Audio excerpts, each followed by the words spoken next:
I'm going to continue reading the book Mindfulness in Plain English. Chapter 1, Meditation Why Bother? We are just beginning to realize that we have overdeveloped the material aspect of existence at the expense of the deeper emotional and spiritual aspect, and we are paying the price for that error.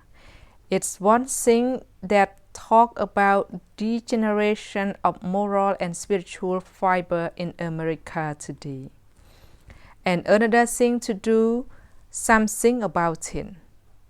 The place to start is within ourselves. Look carefully inside, truly and objectively, and each of us will see moments when I am the punk and I am the crazy. We will learn to see those moments, see them clearly, cleanly, and without condemnation, and we will be on our way up and out of being so. You can make radical changes in the pattern of your life until you begin to see yourself exactly as you are now. As soon as you do that, changes flow naturally. You don't have to force or struggle or obey rules dictated to you by some authority. You just change. It's automatic, but arriving at that initial insight is quite a task.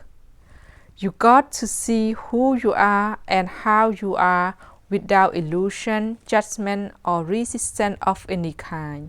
You got to see your own place in society and your function as a social being.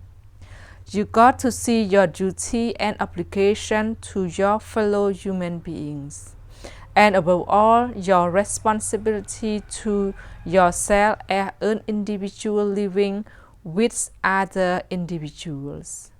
And you got to see all that clearly and as a unit, a single gestalt of interrelationships. It sounds complex, but it often occurs in a single instant. Mental culture through meditation is without rival in helping you achieve the thought of understanding and serene happiness. The Dhammapada is an ancient Buddhist text which anticipated thought by thousands of years. It says, "What you are now is the result of what you were. What you will be tomorrow will be the result of what you are now. The consequences of an evil mind will follow you like the cart follows the ox that pulls it. The consequences of the pure mind will follow you like your own shadow. No one can do more for you than your own purified mind. No parent, no relative, no friend, no one. A well-disciplined mind brings happiness." Meditation is intended to purify the mind. It cleanses the thought process of what you can be called psychic irritants, things like greed, hatred, and jealousy, things that keep you snarled up in emotional bondage.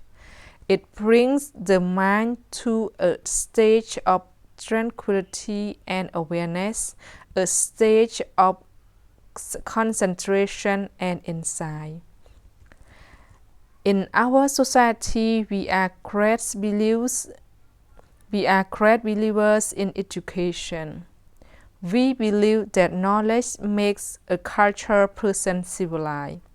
Civilization, however, polishes the person superficially.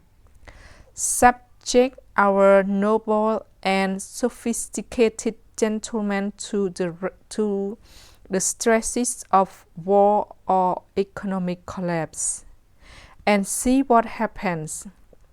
It's one thing to obey the law. because you know the penalties and fear the consequences. It's something else entirely to obey the law because you have cleansed yourself from the greed that would make you steal and the hatred that would make you kill. Throw a stone into a stream. The running water would smooth the surface, but the inner part remains unchanged. Take that same stone and place it in the intense fires of a forge, and the whole stone changes inside and outside. It all melts. Civilization changes man on the outside, meditation softens him within, through and through. Meditation is called the great teacher. It's the cleansing crucible fire that works slowly through understanding. The greater your understanding, the more flexible and tolerant you can be. The greater your understanding, the more compassionate you can be. You become like a perfect parent or an ideal teacher. You are ready to forgive and forget. You feel love toward others because you understand them. And you understand others because you have understood yourself. You have looked deeply inside and seen self-illusion and your own human feelings. You have seen your own humanity and learned to forgive and to love. When you have learned compassion for yourself, compassion for others is automatic. An accomplished meditator has achieved a profound understanding of life, and he inevitably relates to the world with a deep and uncritical love. Meditation is a lot like cultivating a new land. To make a field out of a forest, first you have to clean the trees and pull out the stems. Then you till the soil and fertilize it. Then you sow your seed and you harvest your crops. To cultivate your mind, first you have to clear out all the various irritants that are in the way, pull them right out by the root so that they won't grow back. Then you fertilize. You pump energy and discipline into the mental soil. Then you sow the seed and you harvest your crops of faith, morality, mindfulness, and wisdom. Faith and morality, by the way, have a special meaning in this context. Buddhism does not advocate faith in the sense of believing something because it is written in a book or attributed to a prophet or taught to you by some authority figure. The meaning here is closer to confidence. It's knowing that something is true because you have seen it work, because you have observed that very thing within yourself. In the same way, morality is not a ritualistic obedience to some exterior imposed code of behavior. It's rather a healthy habit pattern which you have consciously and voluntarily chosen to impose upon yourself because you recognize its superiority to your present behavior. The purpose of meditation is personal transformation. The you that goes in one side of the meditation experience is not the same you that comes out the other side. It changes your character by or process of sensitization by making you deeply aware of your own thoughts, words, and deeds. Your arrogance evaporates and your antagonism dries up. Your mind becomes still and calm, and your life smooths out. Thus, meditation properly performed prepares you to meet the ups and downs of existence. It reduces your tension, your fear, and your worry. Restlessness recedes, and passion moderates.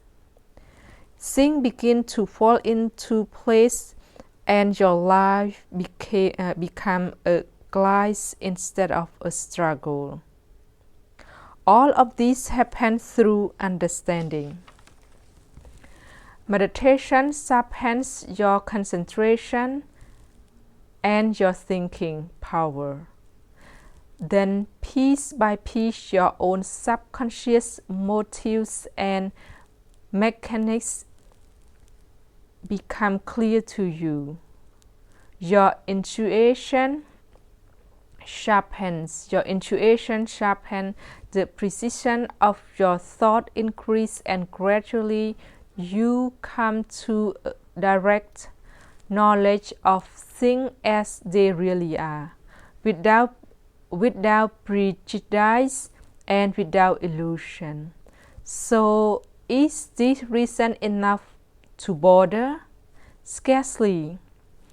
There are just promises on paper. There is only way you will ever know of meditation is worth the effort. Learn to do it right and do it. See for yourself.